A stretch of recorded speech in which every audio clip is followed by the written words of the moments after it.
Asugi ha introdotto a Trieste la mammografia con mezzo di contrasto CEM, Contrast Enhanced Mammography, e il software per biopsie sotto guida CEM. Il reparto di radiologia senologica dunque dispone ora di una tecnologia avanzata per diagnosi più rapide e percorsi più snelli. Si tratta di una metodica che combina la mammografia digitale con la somministrazione di un mezzo di contrasto iodato per evidenziare la vascolarizzazione sospetta delle lesioni. È un esame che ha le stesse indicazioni più o meno della risonanza magnetica e va a sostituire la risonanza, e questo ci permette di liberare posti in risonanza per esami che invece devono essere assolutamente fatti con la risonanza e dare tempi più brevi di risposta e di completamento dell'iter terapeutico alle signore che hanno una lesione mammaria e che devono essere inviate all'intervento chirurgico.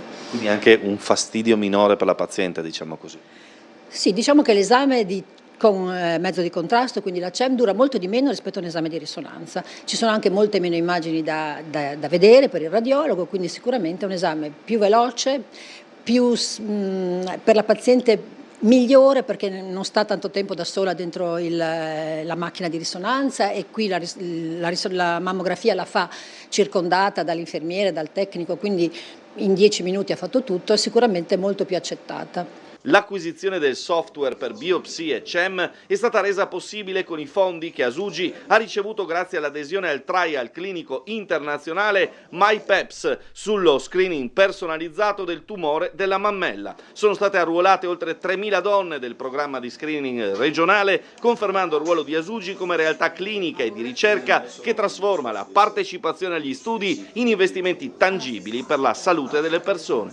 Se vediamo una lesione solo con la CEM, poi dobbiamo dire che lesione è e quindi dobbiamo fare un'agobiopsia. Per fare l'agobiopsia serve un particolare tipo di software per BioCEM che siamo riusciti ad acquistare, tra l'altro proprio con i fondi di un altro trial europeo che si chiama MyPebs, che è un trial di screening personalizzato che abbiamo portato avanti qui in questa radiologia in questi anni. Abbiamo arruolato 3.000 donne del programma di screening regionale, e quindi questo secondo me è una bella cosa, quindi direttamente dalla ricerca alla clinica, no? Quindi un vantaggio sicuro per tutte le donne, che tra l'altro ringrazieremo sempre, perché la cosa più importante per ogni donna è fare la mammografia, cioè aderire ai programmi di screening. C'è un altro tipo di tecnologia sperimentale che si chiama MammoWave. Sì, il MammoWave è un'altra cosa, quindi è uno studio internazionale europeo a cui abbiamo aderito come radiologia, come ospedale, come Asugi.